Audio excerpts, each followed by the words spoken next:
I was gonna actually introduce Latrice. Latrice, Harvey, and I have been kind of like the wall that has like stood together. So this is old school, amazing Latrice Walker, who has helped to be a voice for our public housing residents for a long time. Latrice. Well, oh man. Well, I grew up in public housing, right? And so I'm a project kid and a community center kid. And I know, what happens when the worst happens with public housing, because the development that I grew up in was demolished. And so I know what displacement feels like, because NYCHA displaced me. And I know what broken elevators feel like, because, my mom and I had to walk up to the 18th floor on a number of occasions.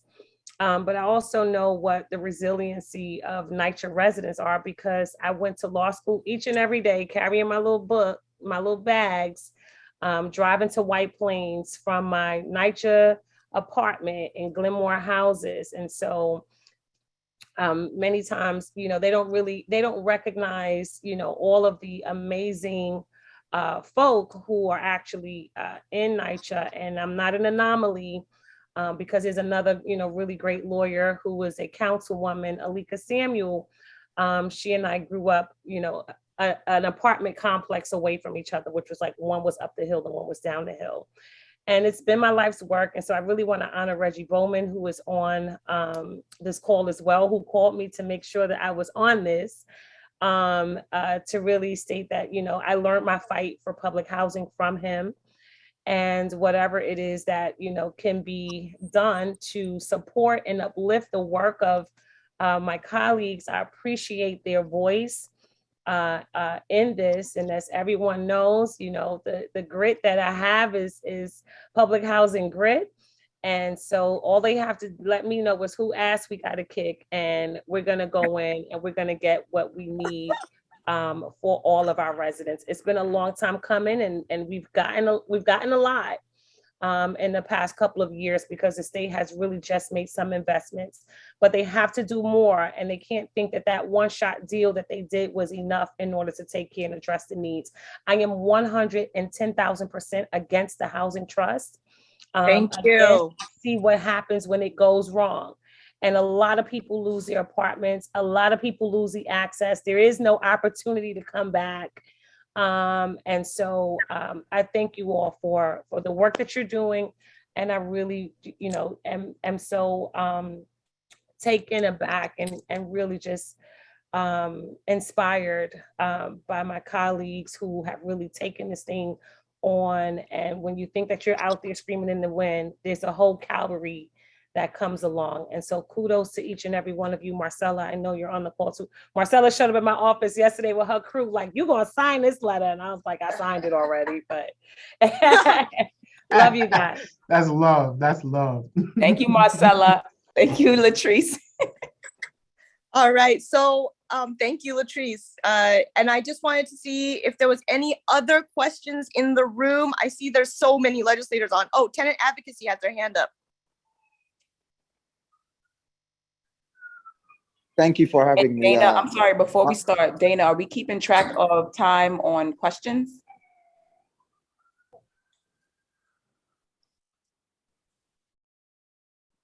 What's the time for questions? Oh, we have till 9:52. But no, but per person, like if someone's asking a question. Oh, so far there hasn't been anything long, but yeah. So do we want to ask for tenant advocacy to speak? Yes. Yes. Thank you again, guys, for having me. Thank you, comrades, all our elected officials, everybody on the call. My question is directly related to the RAD Pack that's going on, and the displacements that are taking place as a result, the human rights violations that are happening, and the deaths that are happening that are directly correlated with these happenings. What is being done about this?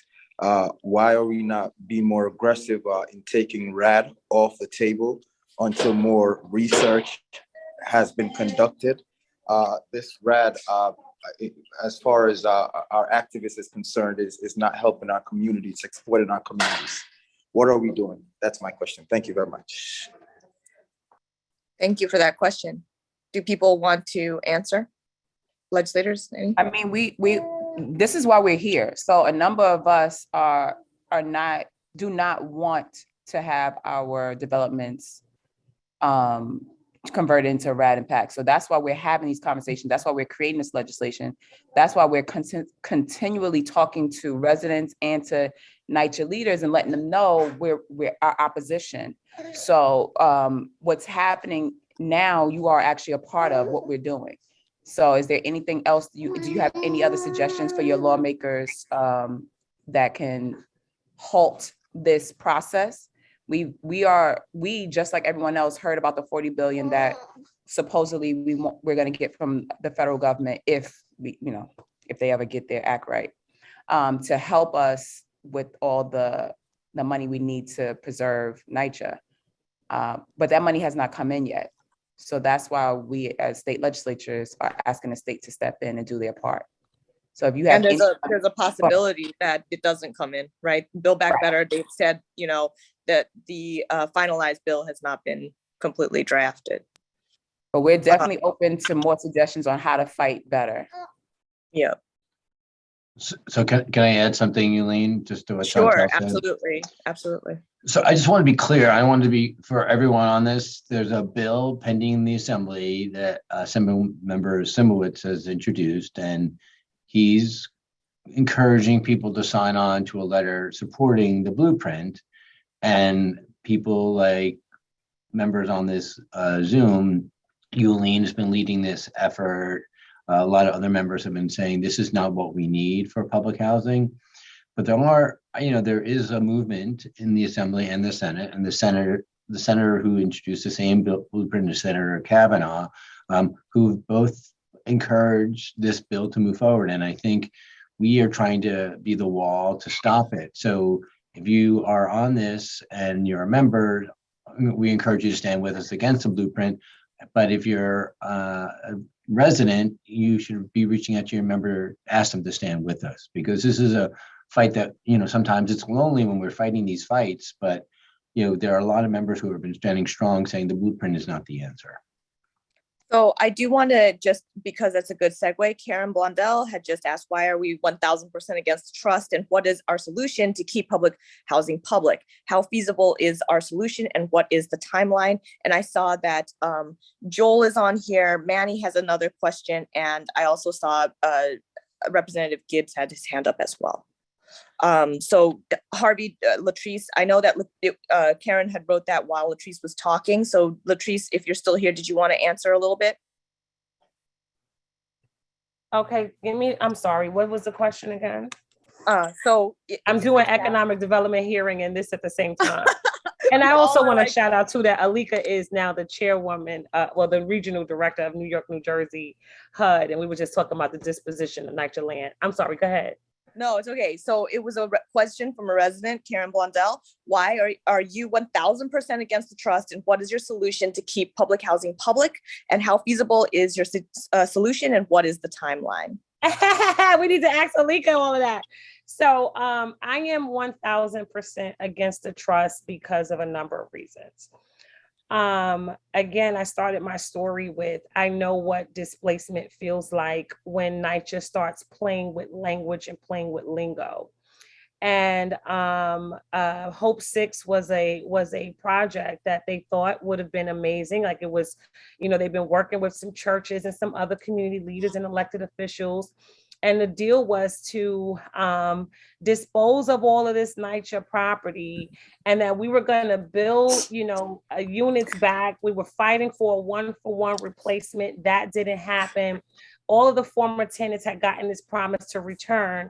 And I had to really fight like hell in order to make that happen. And literally fight. And it even had gotten to the point where they made children have to sign documents to say that we would not apply for the new developments because we weren't had a household. It was this crazy scenario. And one of the things that I've learned from Maya Angelou is when people show you who they are the first time, believe them. And so now why should I believe that once we put NYCHA into this new entity, which is not necessarily an authority with a different type of a board, et cetera, and we change the composition and the makeup of the DNA of a public housing entity, then who do they answer to? And so I believe that the federal regulations with respect to HUD is like the Bible, and they can absolutely 100% operate within those regulations in order to be amazing landlords. And so again, we really just have to fight for an investment at the federal level in order to get the repairs that are necessary to be done, accomplished. Many of the RAD scenarios that we've seen, some of them have been successful in terms of making sort of cosmetic changes, but they turned a development, which was a senior development, to now say, oh, it doesn't have to be a senior development anymore. We can take everybody in.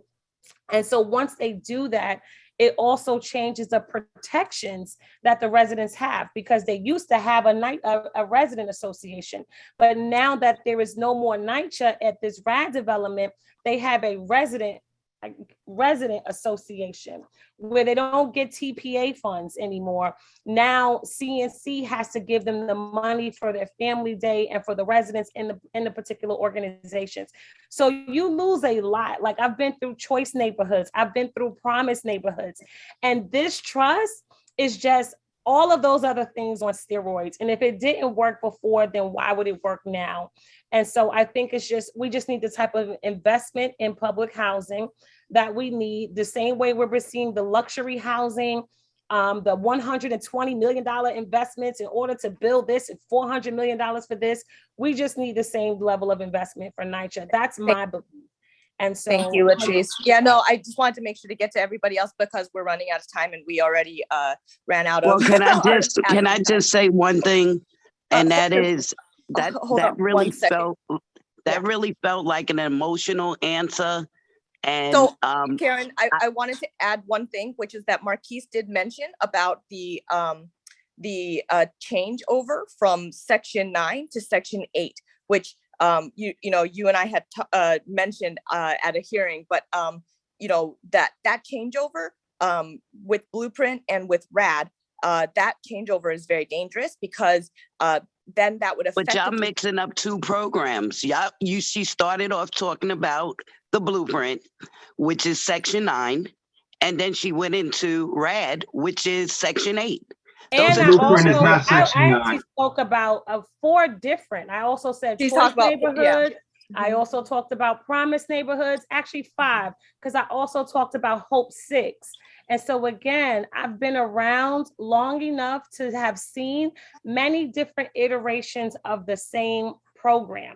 So just because it's still Section 9, and RAD is about Section 9 and Section 8, doesn't necessarily mean that the result is not the same. And that's tenants losing the protections that they have always enjoyed. And once you creak the door, they're going to drive a train straight through it. I've seen it. And so if you want to, open up the floodgates, that's you. But just know that Latrice Walker will be on the other side of that argument and will always be for tenant protections, because I know what happens when you lose them and you become homeless because of NYCHA. That's still your opinion, and I'm a resident. Okay, I'm entitled to my opinion. I know the Blueprint as well as RAD. Ms. Blondell. So you. I did want to, make sure that we got Manny's question in. Right, but you keep muting me, and that's disrespectful. So don't invite me to your meetings if you're going to.